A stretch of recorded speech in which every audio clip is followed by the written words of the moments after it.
Why don't you allow me, Honorable, for me to propose a question first? Assuming you are raising a point of order on what Honorable Mwashetani has said. So then it is on the floor. Honorable members, I will propose a question which is that this House adopts the report of the Departmental Committee on Lands on its consideration of a petition on the alleged invasion of LR 5875/2 in Luisabu constituency by the Kenya Defence Forces, read on the table of the House on Thursday, July 2nd, 2020. What is your point of order? Honorable Wadai. Sorry, Mr. Speaker, you know, we are living in difficult times, and even the time we take on this kind of motions has shortened, kind of. Mr. Speaker, you know, I've listened carefully very keenly to the comments by the chair and the vice chair while moving and seconding the motion of the report. But, Mr. Speaker, it would be perhaps advisable if we could guide so that the House gets to know, because the petition was very clear. The petition by the member for Roysambu was very clear. It was on an alleged invasion of a specific parcel of land by the Kenya Defence Forces. You know, Honorable Wadai, Mr. Speaker, just indulge me. Yeah, but yes. Be very careful that you will not be debating. Yes. The line is thin, but yes, what is out of order? I don't want to debate now. I want to debate later. Yes. But I want just to ask you, perhaps if you could compel the chair and the vice chair to help the House understand what was their finding. Did they? No, I've listened very keenly and I've read the report. Yeah, but are they concluding that the KDF actually invaded that particular parcel of land? Order, Honorable Wadai. You know, Honorable Wadai. In no uncertain terms. Order, Honorable Wadai. Other than prevaricating. Order, going around in circles. Order, Honorable Wadai. Yes. You know,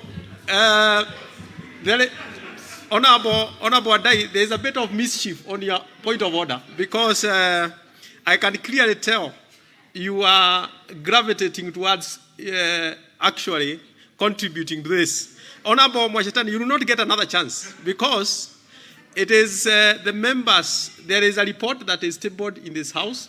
It is expected every member should get and access and read the report. That is why it is here. Now, the members are at liberty to discuss it, depending on, you can raise your issues during your the discussion, but the report is there. And Honorable Chair actually said there is a whole report, a detailed report. It will be, I'm sure, and it is assumed and presumed that the members have actually read it. Now, shall we start with the one on top here? I know Honorable Member for Roysambu is present, but Honorable Member for Roysambu, don't you want to hear 2 members? Then I'll give you a chance. Certainly, you'll get a chance. Yes. Okay, Honorable, let's start with the Honorable Member for Roysambu, who has been very patient. I can tell he was very, very patient here. Honorable Dirango Waihenya. I wanted to give 2 members then, but it is good you start. You have the floor. Honorable Waihenya.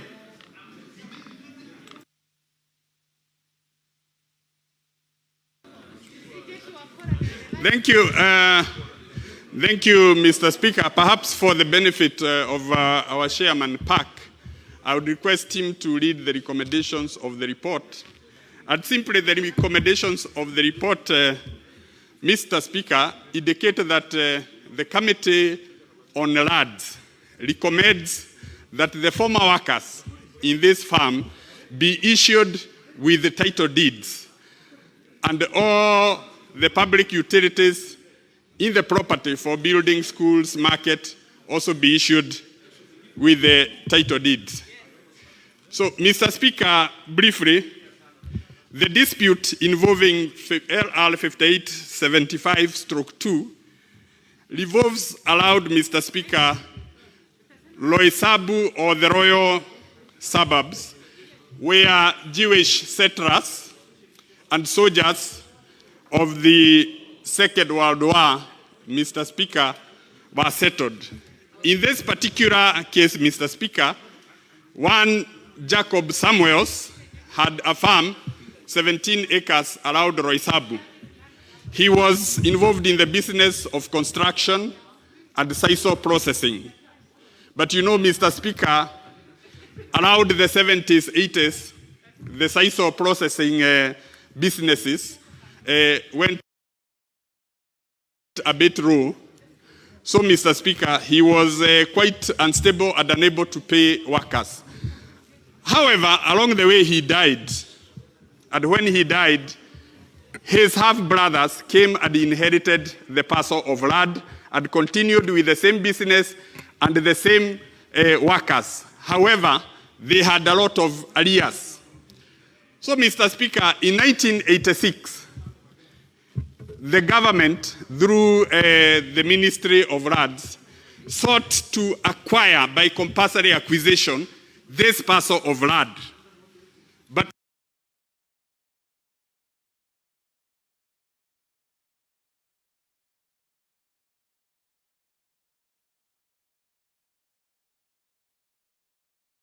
the owners, Mishumael Jacobson, refused the offer because the government was offering 3.5 million. He went to court, and the court awarded him 23 million.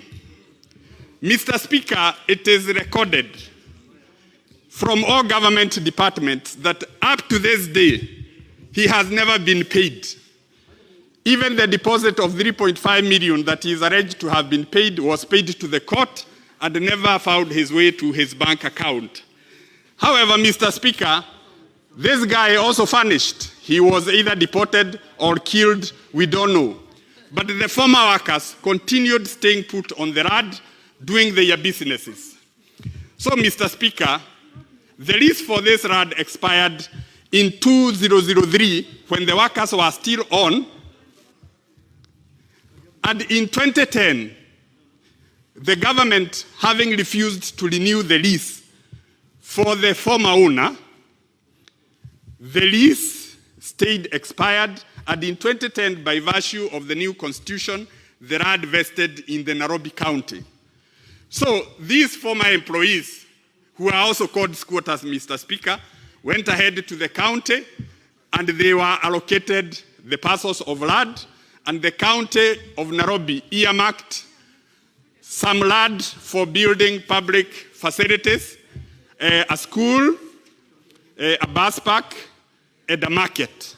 And they went ahead to issue letters of allotment for these facilities and also for the former employees. The former employees paid for these allotments, and they were given receipts.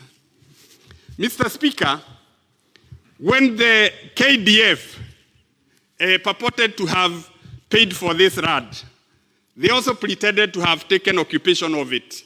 But it is on record, Mr. Speaker, that they never took possession until last year, 2019, when they decided on the farm and evicted all the workers, all the former workers.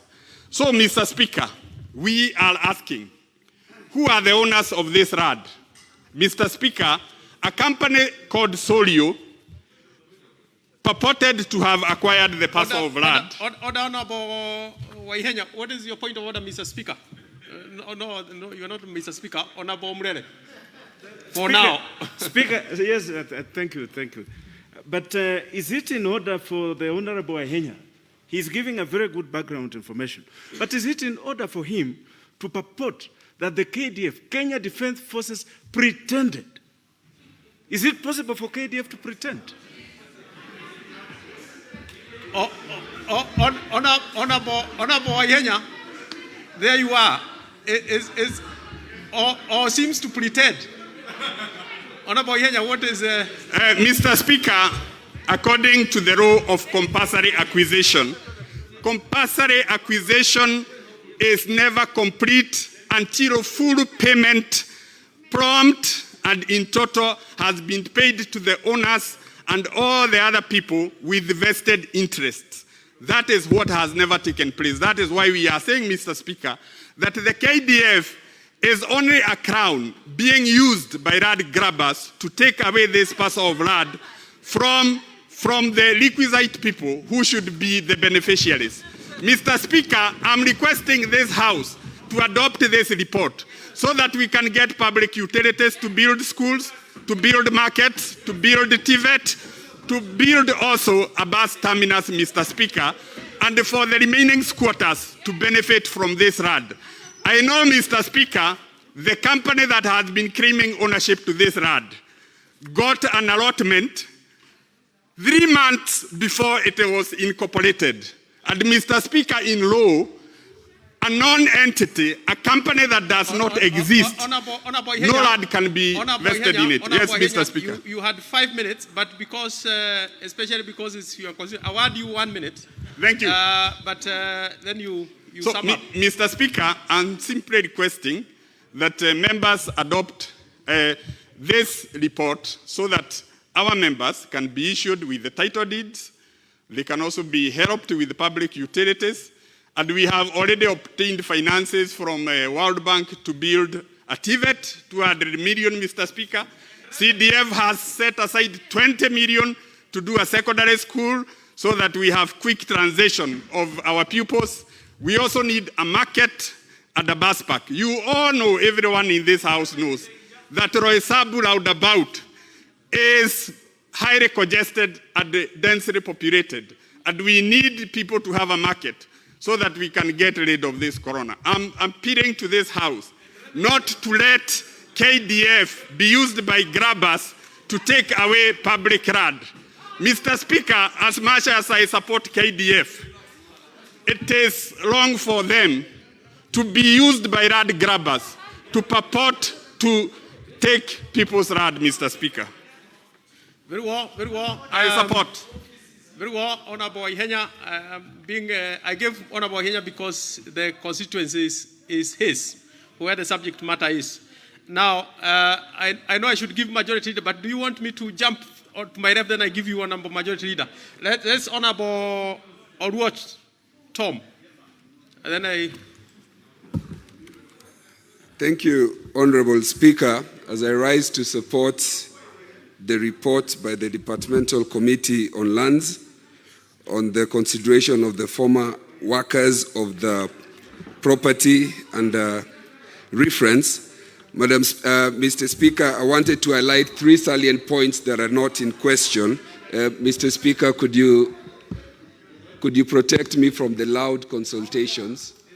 Order, Honorable Mwadi. Could we... Order.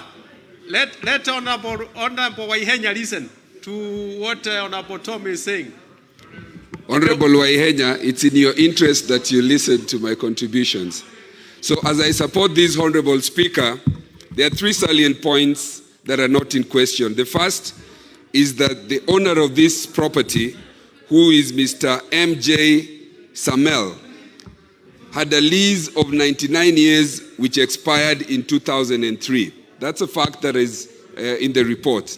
The second fact, Mr. Speaker, is that either by death or disappearance or abandonment, the owner of the suit property or the property left the property unoccupied, and therefore under the doctrine of what you call radical title. The doctrine of radical title is such that when land is unoccupied and left unattended, it reverts and is owned by the national government. And at the county level, and in this case Nairobi County, it was open for the county then to give it as a lease or whatever to the occupants. The third issue that is not in question is that there were some 400 to 500 squatters who are former workers of the person named M.J. Samel. This person settled, worked, occupied, and have been in continuous occupation of this property for a continuous period uninterrupted of over 30 years. That is a fact that is also not disputed in the report, Honorable Speaker. But the most important point that I want to raise, Mr. Speaker, is the issue which is the elephant in the house and one of compulsory acquisition. Under Section 8, Mr. Speaker, of the Repealed Land Acquisitions Act, there is a provision and a procedure that must be followed. That procedure, Mr. Speaker, is that compulsory acquisition must be followed by what you call prompt and equal compensation. The compensation must be prompt, and the court fixed this at a sum of Kenya shillings 2 million. Mr. Speaker, there was a purported deposit, and that is in the report, of 3 million by KDF. That receipt and the documentations purported to be the receipts of payment are themselves questionable. And the report has stopped short of saying that these receipts were actually fraudulent. The last point that I wish to make, Mr. Speaker, is the issue of titles. The issue of titles is a thorn and a big question and a big problem in Nairobi, including Mathare constituency. The failure or inability to issue prompt titles causes uncertainty to the landowners, is the key issue behind land disputes, because properties are issued with allotments, over allotments, and allocation to third and fourth parties. And lastly, is a question that people who own land or have allotments are not able to secure loans and facilities with banks. So I support the idea that the titling of these ought to be prompt, having taken into consideration that there never was handing over or passing over of this land. If you look at the records in the Land Ministry of the National Land Commission, this land became unoccupied even 33 years after KDF purports to have paid the compensation. 33 years. So you can see that there is mischief from some shadowy figures hiding behind the purported allocation to KDF, while in real question, it is these companies who want. That is why that 3 million, when you trace it, you will discover it never even came from KDF. It was paid by some shadowy companies. So, Mr. Speaker, we must lift the veil, like we say in law. Lift the veil of the people purporting to want to take this compensation and find that there is Uchumi and other people who are trying to get fraudulent land that should go to Tibet. Very well. My Honorable Majority Leader. Thank you. Thank you, Mr. Speaker. Mr. Speaker, I want to start by thanking the committee for the patience that they have based on the report as they were being taken through this runaround by the petitioners and others who, everyone using information that they have to their advantage, is then obviously purporting to mislead Parliament to be used to sanitize some irregular allocations on the subject land. And I want to ask members that we avoid emotions on this matter and base it on the facts. Fortunately, I know this land. I was Minister for Lands between 2003 to 2006. And this same matter came to my attention. So, beyond the committee, I also know a little more about this matter. Mr. Speaker, I've also received an advisory that has been sent to the Speaker and copied to me from the Honorable Attorney General of the Republic of Kenya as a response to the committee report. And as members debate this matter, emotional as we might get, let us remember that any transaction on this land will have to be based on the law. If it's illegal, it will go nowhere. It matters not what we say, but the transactions would have to be based on the law. And the thrust of the Attorney General's advisory is based obviously on the fact that in the 80s, and the dates are even within the report, the government of Kenya acquired compulsorily from the owner, the last registered owner, Mr. Samuels, using Cap 295, which is now being repealed, acquired this land for purposes of the Department of Defense.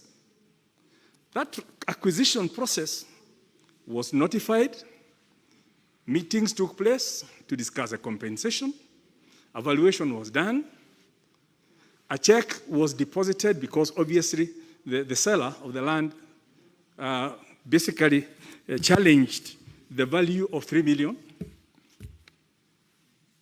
When you challenge, basically, if for purposes of members to understand, the land acquisition as it was then, the government will identify land, then they will issue a notice that we want to acquire this land for this purpose, and call people to go and be told about the compensation. If you didn't agree, first of all, the government will pay you what they have valued, and then you process later through their tribunals or appeals in terms of any enhancements you want. But in the meantime, once the government has deposited the payment on what they think the land is, a notice to take possession is then issued. And that is the finality of the acquisition. In terms of whether you then get paid more or not, that is a cash flow issue. Majority Leader, what is it, Honorable Ihenya? What is out of order? Is the majority leader in order, Mr. Speaker, to mislead this House that land will vest in government even if it has not paid for it 30 years after putting a notice of compulsory acquisition? Okay. It's okay, Mr. Chair, Mr. Speaker. Mr. Speaker, let me get the facts. Let's get the facts right here. Honorable Duare, there's a point of order already that we are prosecuting with the majority and Honorable Ihenya. I think let me just clarify to Honorable Ihenya that indeed I have copies of the receipts the government paid to the Commission of Lands, the Department of Defense. It's an appropriation. It was paid to the Commission of Lands. The Commissioner of Lands deposited the check in court. In court. The court, because obviously there was a challenge on the amount. The amount was deposited in court. The court then forwarded the money to the advocates for the owner. That the advocates for owner have confirmed they received the money, and it was deposited in their bank. What is out of order? So Mr. Speaker, Leader, 1 minute. I don't even know what is in dispute. Order Majority Leader. Because facts don't lie. Order Majority Leader, I think the question between Honorable Ihenya and Honorable Majority Leader is actually a point of fact and a point of law. Yes, that is part of the discussion now. Yeah. But Honorable Duare, what is out of order? Chair, I really want to urge you that we discuss this matter soberly. And you should not entertain the many points of orders of Honorable Lirangu Ihenya. He is a petitioner. He should listen to us. Because everybody who speaks, he wants to have a point of order. So let us listen to the leader of majority. Give each one of all of us who read this report. Then we read, each one of us should read the report and contribute. Honorable Ihenya, I'm not going to give you a chance. But look, Honorable Duare, Honorable Ihenya has every right to raise a point of order. But also, Honorable Ihenya, we are not also going to allow you to do an interjection at every corner. So let's have that balance. Okay, because thank Honorable you. Ihenya is also a member here. Honorable Majority, please proceed. Thank you, Mr. Speaker. Mr. Speaker, I think the important thing for this House to appreciate is this House passed a law which was called Cap 295, the Land Acquisition Act. It was in operation then, until it was repealed in 2012 with the amalgamation of lands, the review of the land laws to accord with the new constitution. But that was a law. And that law was used not just for the reestablished land, it was used even to acquire all the lands on all these roads, the bypasses, and all that. And what I want to remind members is in the 90s, there was a phenomenon called the land grabbing mania in this country. And people tried to identify every land that the government had acquired, yet the government had not moved in. And it was purported that it's vacant, it's empty, and it was allocated. It was grabbed, okay? Either by the squatters or using the squatters, or in this case, by Solio Construction, which was then sold to Uchumi. Uchumi is now trying to sell it to somebody else. But all that is irrelevant because the issue is, was the land alienated or unalienated? And at 1986, when the notice of taking possession was issued and filed within the file, the land became alienated to the Kenyan government, which means it was not available for allocation to any other person without the concurrence of DOD. There's a principle in law, I believe the professor will tell us, Namodat kud nan habet. You cannot give what you do not have. You cannot give what you do not have. Once the land was sealed, that this land belongs so agitated to KDF, that was it. Member for Kikuyu, why are you too agitated? What is out of order? Mr. Aziz gets his act together. No. Mr. Majority, Speaker. Order majority, he is on the floor. He is on the floor. He is trying to get the mic. You know, what is out of order, Honorable Speaker, thank you. You know, the leader of majority doesn't realize that I am not the one who gives myself the mic. You have to do it from the clerk's desk. But he's doing a good job trying to enumerate what happened, Honorable Speaker. But I just wanted to benefit, because if you read through the committee's report, Honorable Speaker, you'll notice, and he's gone to great length to explain how money was paid out. But you notice the original owner, this Mr. Summers, after his death, even his children were deported from this country, Honorable Speaker. No. We may want to benefit from the knowledge to know who are these who are so powerful to instigate the deportation of the sons of this Mr. Summers and occasion allocation of this land to companies, this Solio company, Honorable Speaker. I would also want the leader of majority to tell us who are the owners of this Solio. Order, Honorable Kimani. You know, Honorable Kimani Shongwa, you know, you are also being a bit mischievous. You are now going to a point of debate. Well, I'm sure the majority leader has noted. But please, majority leader, if you could proceed. Mr. Speaker.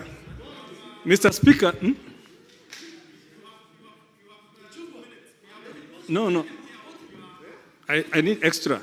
Mr. Speaker, I think the other issue I would like to share with this House is that following the tabling of this report or the conclusion of this report, if I could be protected from... Honorable Kimani, how comes you left your seat and walked all over? Let's have majority leader have the time and the space.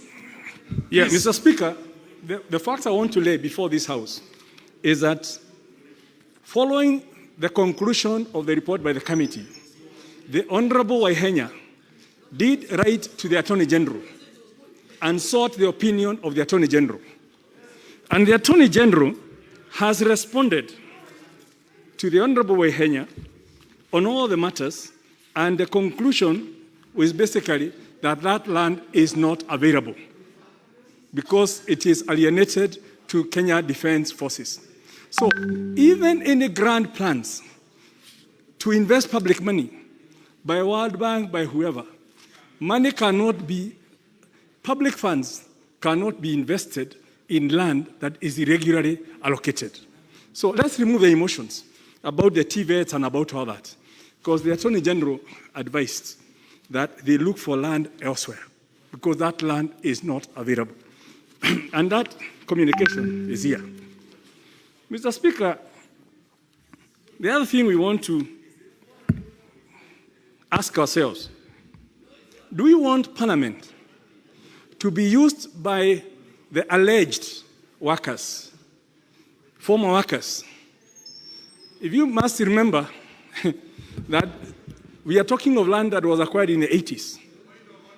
So these people who are alleging to be former workers were even minors, and the report even says that, were minors and hence could not have been working, right? Some of them were not even born, but they are now registered as owners of that land. Mr. Speaker, the other thing I just want to mention is that despite the many claimants, and there are many, from the principle, nemo dat quod non habet, you cannot give what you do not have until the title has changed from Department of Defense. Neither the county government, nor the national government, nor Uchumi, nor all those claimants can claim title to that land. That land belongs. Very well. Very well. Honorable Majority Leader, I had given you 2 minutes, and your 2 minutes are gone. Honorable Majority Leader, you want to table? Do you want to table something? For purposes of just mentioning that, Majority Leader, so that we are fair to members. You know you have 10 minutes, and you have taken your 10 minutes. Mr. Speaker, for the benefit of this House and generations to come in this House, I would like to table the advisory from the Attorney General, which contains a full history of this land and all the documentation on the same. Very well, very well, very well. What is the point of procedure? What point of procedure? Procedure. Honorable Speaker, a committee report which has been tabled and is under debate, you cannot introduce new evidence. You cannot. You cannot. I have been here for too long. As Honorable Kimunya, that document is not admissible. Contrary, this advisory opinion should have been submitted to the committee. It's not part of the record. It's a foreign document, and because we don't have a copy of it. Okay. So, Majority, Honorable Duare, I will speak to that in a minute. But Honorable Tiende Omoro.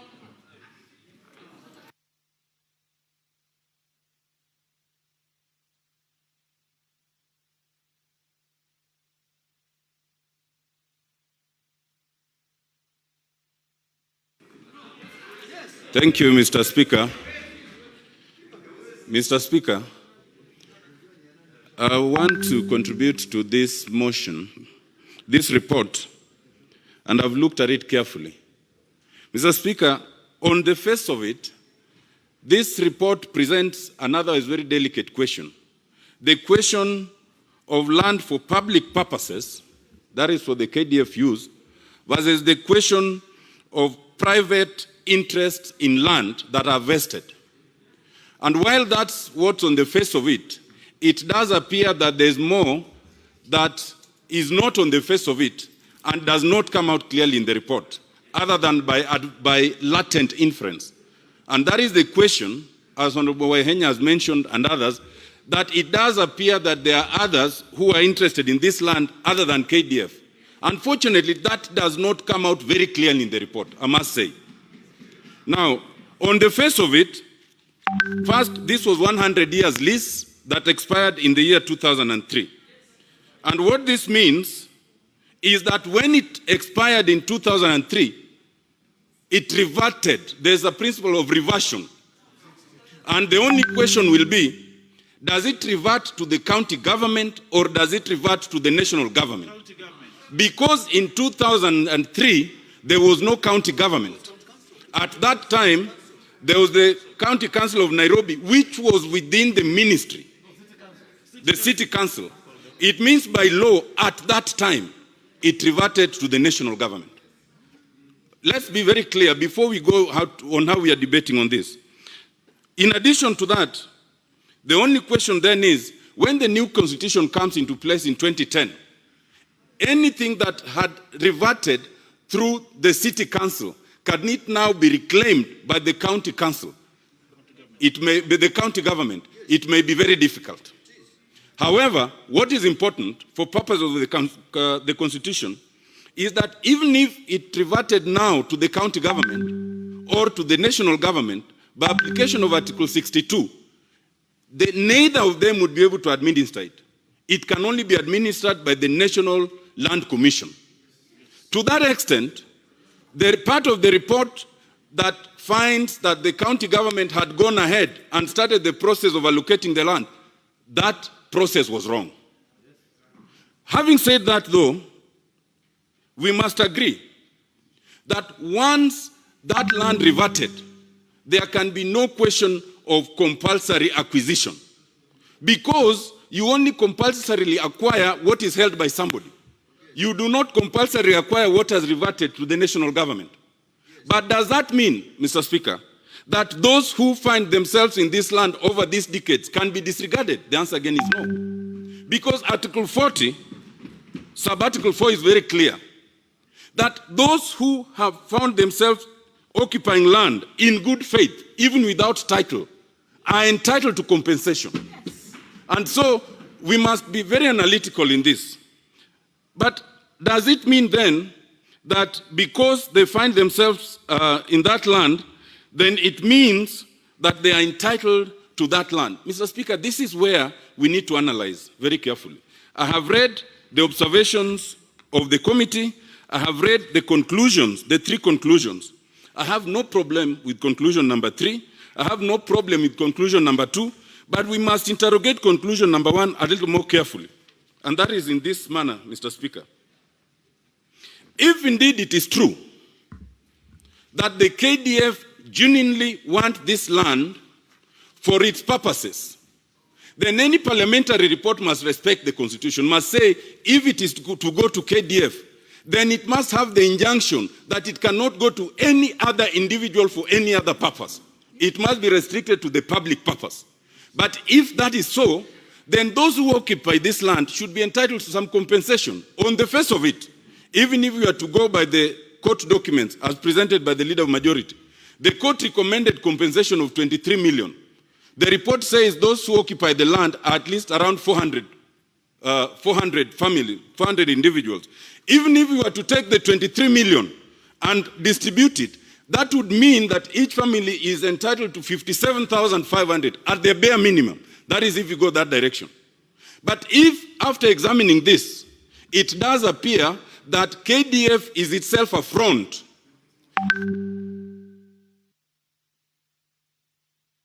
Very well. I know, Adan Duale, you are a ranking member, but let me start from there. We'll get a chance. Let me start from that far end, Honorable Mwadime. Honorable Mwadime, you get chances. Jeda, you shall get a chance more, even. Asante sana Mheshimiwa Spika kwa hii nafasi umenipa. Mwanzo kabisa Mheshimiwa Spika, naunga mkono kamati ya ardhi. Manake ripoti yao nimeisoma kwa uangalifu, kwa undani kabisa. Kwa kweli hata mpita njia akiangalia, akisoma hii ripoti, utaona kabisa kuna ulaghai mwingi sana ambao ulikuwa unaendelea, lakini kamati ya ardhi imefanya kazi nzuri. Watu wa Roysambu wanaumizwa tu.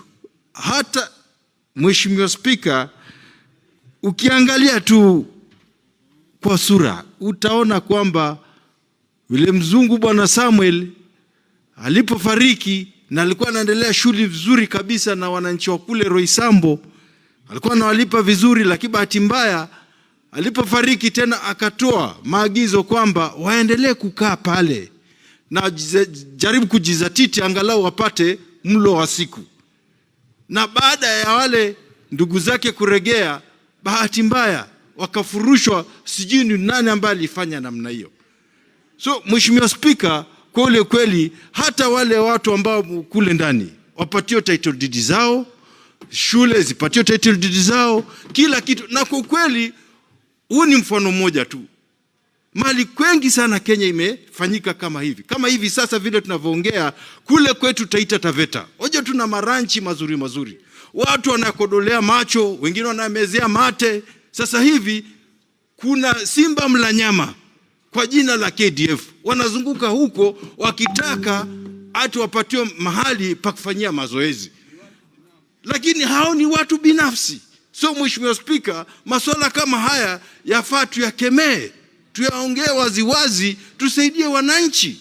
Ndio wale simba mla nyama anajifichia kwa sijui ni KDF ama nani, atakuwa na aibu ya kufanya jambo kama hili. Mheshimiwa Spika, asante, nimechangia, acha nipatie wenzangu fursa pia waendelee. Asante sana. Before I get to my left, let me give Honorable Adan Duale. But before then, there was an issue of Honorable Majority Leader. Honorable Majority Leader did, Honorable Majority Leader, I'm speaking to your earlier issue. You did support a response from the Attorney General.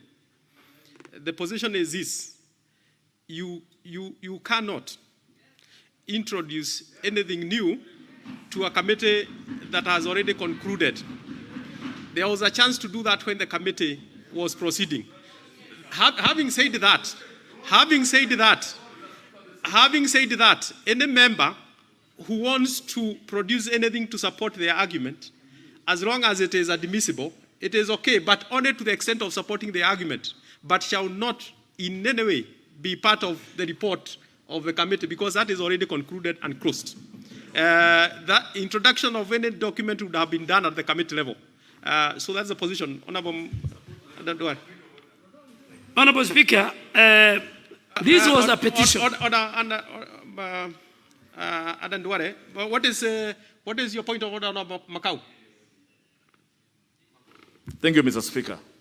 On furtherance to what members have alluded to, on the leader of majority introducing new evidence when the committee has done its work. Mr. Speaker, that 2010, it is, Mr. Speaker, allow me just a minute. I want to say something. That 2010, Mr. Speaker, the leader of majority was the Minister of Lands then. And you remember the infamous Syokimau demolition of 2010, Mr. Speaker. He said a title deed is like a tissue paper. You look, Order Macau. I know you. Order Macau. The issue you have raised, I have already ruled and settled, and it is in line of what you are saying. So please don't bring it again. I know you want to. When you get a chance to speak on that point when the majority leader was once a minister, that you can speak. But on the issue of whether you can introduce, that is settled, and it is done. Very well. Honorable Duale. Mr. Speaker, I first want to bring to the House, and Mr. Speaker, I want members to listen because I read this report. I want members to know that what is before us was a petition. And we must start with what were the prayers of the petitioners. Mr. Speaker, the prayers of the petitioners, if I can highlight to allow me, the first one was, is it possible? And I'm trying to put the petitioners' prayers in line with Article 119 of the Constitution that allows Parliament to receive petitions but to act within its authority. The petition that we receive in this House must be in compliance with the powers given to us by the Constitution. So what was the first prayer of the petitioners? It was, is it possible for this House to uphold the petitioners' right to occupy, reside, and do business and own LR number 5875/2. In my honest opinion, this House doesn't have that powers. So the answer is no. Prayer number 2 was, is it within the authority of this House to expedite the issuance of subtitles, leases for the approval of letters of allotment issued to members of Roisa Community Development Society? In my opinion, as a House, the answer is no. The third prayer was, is it possible for this House to preserve title deeds issued for public purpose? The answer, in line with Article 119, is no. This House doesn't have those powers. The fourth prayer was, is it within the authority of this House to order compensation for the demolition of the petitioner's premises? Mr. Speaker, the answer is no. Mr. Speaker, all these prayers falls within the purview of the court of law, which in answering petitioner's prayer could have issued, number one, an honorable legal lawyers are in this House, could have issued what we call dilatory orders on the right of the petitioners to occupy land. The court could have issued what they call in law, mandamus order to ensure issues of title. The court could have issued conservatory orders to preserve the title deeds earlier issued. The court could have ordered damages for any person who may have occasioned loss of demolition. That is in line with Article 165 of the Constitution that establishes the High Court. So in line with Article 119, Mr. Speaker, the prayer sought by these petitioners, this House cannot make a determination. So, as Honorable Otieno Amolo says, I have no problem with recommendation 2 and 3, but recommendation 1 is not implementable, Mr. Speaker. Number 2, Mr. Speaker, this committee, the committee did not tell us anything. Who are the owners of Solai Construction? Solio, who are the owners? And they are known. They are known. They have not told us, and records are there. Who deported the sons?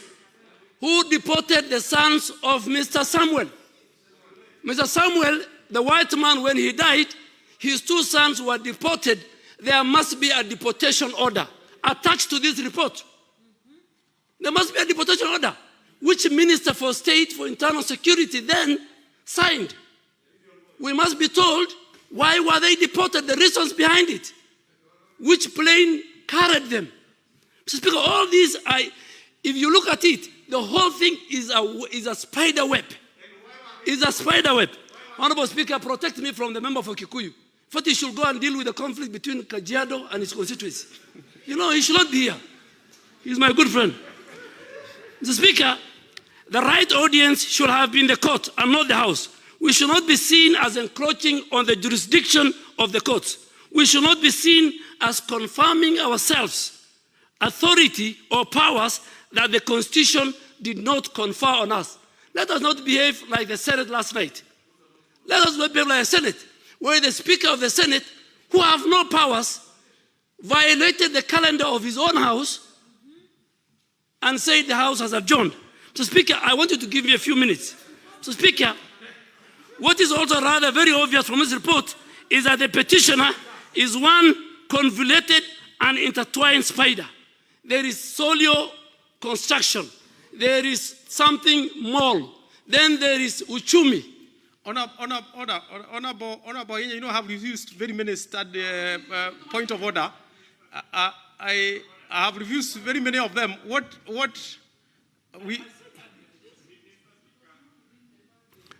I want to inform the former majority leader, Mr. Speaker, what is out of order, Honorable? that the simple problem here is the people who are grabbing this parcel of land through KDF is Ushumi Supermarket through a subsidiary called Kasarani Mal, which was incorporated, Mr. Speaker.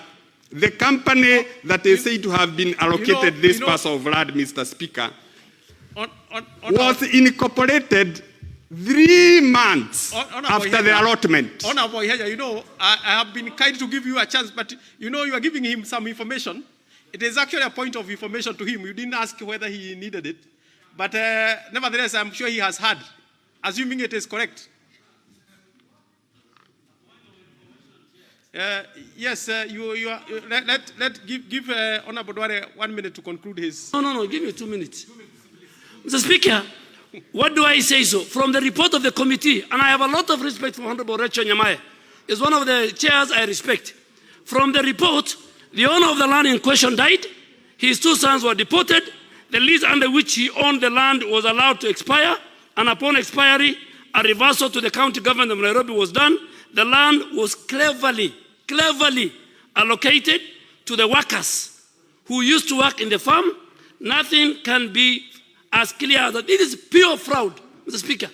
But, Mr. Speaker, my final question is this. Today, the land in question is currently under the occupation of Kenya Defence Forces. Even if we were to argue that the public interest grounds stands as a House, if the public interest grounds, Mr. Speaker, stands, why could anyone want to evict Kenya Defence Forces? Let me even, yes, why do you want to evict Kenya Defence Forces? These are the people who protect our country. Why do you want to evict them?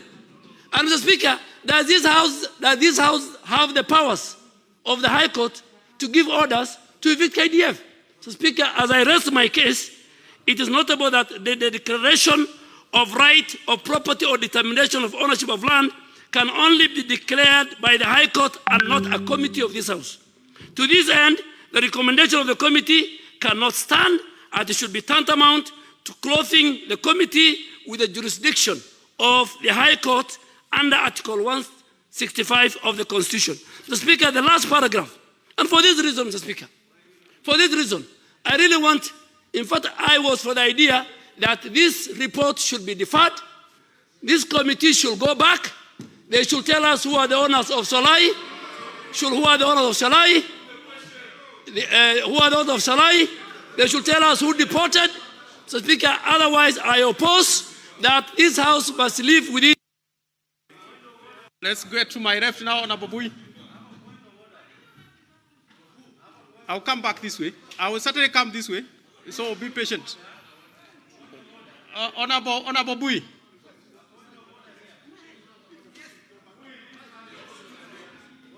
Yeah, thank you, Mr. Speaker, for this opportunity. Mr. Speaker, you know, there seems to be quite a lot of points of order on this one.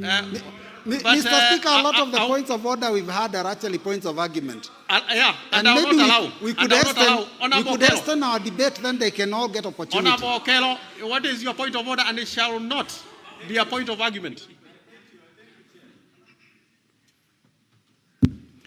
Mr. Speaker, I thank you. We are all aware, Mr. Speaker, that land matters coming under discussion in a house such as this will inevitably invite emotions. And the points that I want to bring to you, Mr. Speaker, are only two. Number one is that even in a court of law, and we are privileged that you are a lawyer, Mr. Speaker, there are cases that are varied. Honorable Okello, I can tell you are line of honorable. You shall get a point of an opportunity to speak to this, Honorable Okello.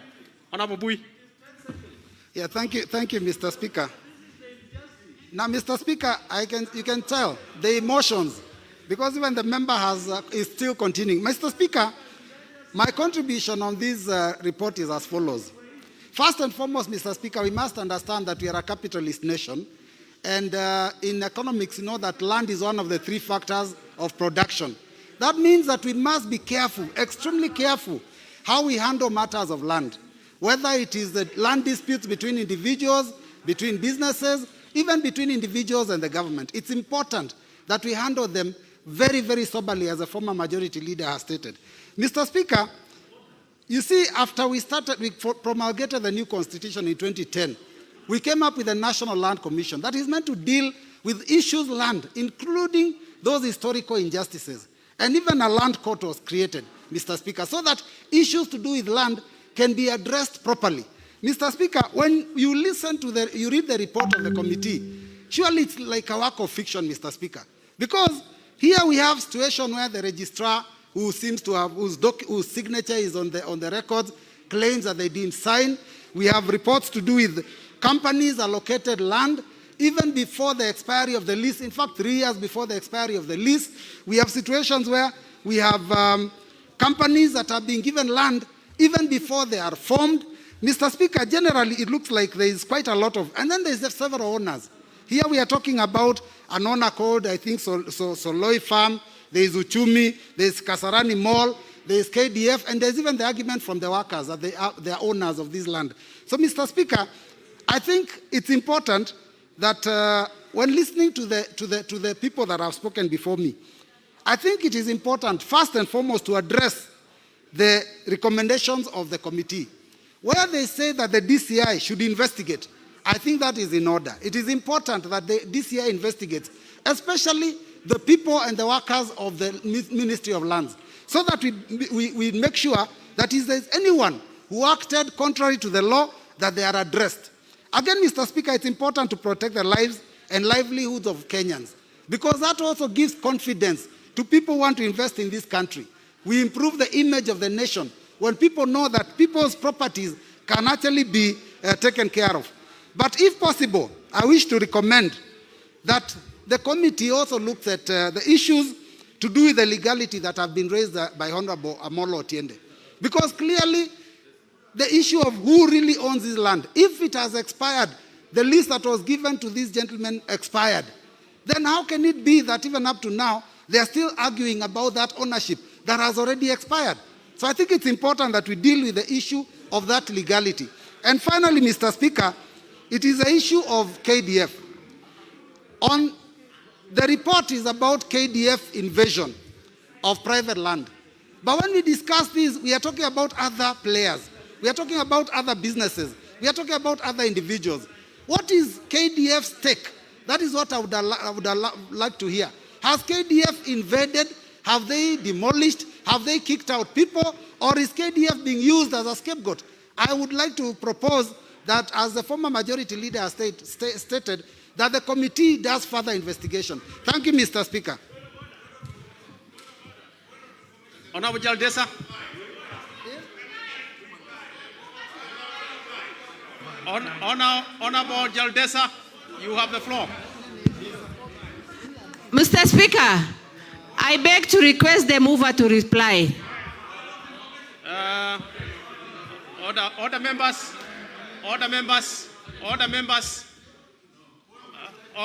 Say that, what, Honorable Jaldesa, what is the... What? Honorable Jaldesa, you are the next on my list here. Thank you, Mr. Speaker. Mr. Speaker, I rise to support the adoption of report by the committee. Mr. Speaker, sometime September last year, I brought a similar petition on behalf of the people of Burat Ward of Isiolo County. Mr. Speaker, to date, I have not been given a conclusive report because KDF has become a cartel in this house, Mr. Speaker. Mr. Speaker, I'm saying this because when I listen to some of the members defending KDF, Mr. Speaker, you can see the pattern. Mr. Speaker, having said that, I attended all the sitting when the committee was interrogating different stakeholders, Mr. Speaker. I was in the committee meeting when the acting CEO of National Land Commission, Mr. Speaker, came to give her views regarding this issue, Mr. Speaker. Mr. Speaker, I was in the House. Order, Jaldesa, what is your point of, what is, Honorable Sankok, whom do you want to inform? Honorable Jaldesa, would you be kind enough to receive the information? Mr. Speaker, I was in the committee meeting when the Ministry of Land came to... Honorable Sankok is seeking to give you some information. Are you okay to receive that information? I am not okay, Mr. Speaker. Proceed then. Thank you. Mr. Speaker, I was in the committee meeting when the Ministry of Land came to give their views, Mr. Speaker, regarding this land. And it is very unfair when the former majority leader and others are misleading this house. Mr. Speaker, clearly they were able to show that the workers of Mr. Jacob occupied that land even after the so-called lease has expired, Mr. Speaker. And the communication is very clear in the report. Mr. Speaker, KDF. Let Honorable Jaldesa conclude. Mr. Speaker, KDF invaded and forcefully acquired this land. Mr. Speaker, and Section 8 of the Land Acquisition Act 295, that is now repealed, required where there is a compulsory acquisition, the owners must be compensated, and this has not been done. Mr. Speaker, one thing is very clear. KDF have become the biggest land grabbers in this country, Mr. Speaker. In the county of Isiolo, where I represent, Mr. Speaker, we have 4 camps, and each camp is occupying over 2,000. Honorable Jaldesa, there is a point of order by the majority that we can't really dismiss. Yes. a member who is insisting on a point of order. Honorable Speaker, I think we are debating a report of the committee. Is the Honorable Jalesa, in order to mislead this House, that the report says that no payment was made, well, paragraph 67 of the report notes that payment was made and acknowledged by Jacob's advocates in 1987. And it's in the report of the committee, paragraph 67. But the member is purporting that there was no payment that was made, yet the committee itself has actually recognized that payment was made at paragraph 67. Very well, Majority Leader. I'm sure Mr. Speaker, with all the due respect, Mr. Speaker, I think the Majority Leader is misleading the House because clearly nowhere in the report is indicated that payment was made to one Jacob, Mr. Speaker. And that is very clear in the report. Mr. Speaker, please allow me one more time because I was interrupted. Mr. Speaker, I want to say, justice anywhere is injustice. Injustice anywhere is injustice everywhere. What is happening to the people? Very well.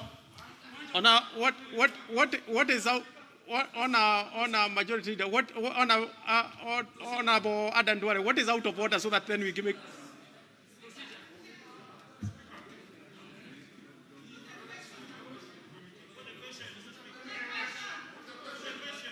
Honorable Duare, give me.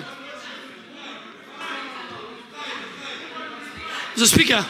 Speaker, I think for Hansard record, as an august house, I think for Hansard record, I will ask you to order that that KDF is a cartel be expunged from the records.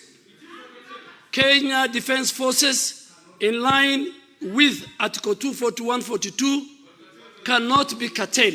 I have no problem, but I think you can order the Speaker that we cannot refer to the Kenyan Defense Forces as a cartel. I think that cannot go in record. Did the members actually say that? Yeah, Honorable Rehema, a person I respect a lot, said it should be expunged.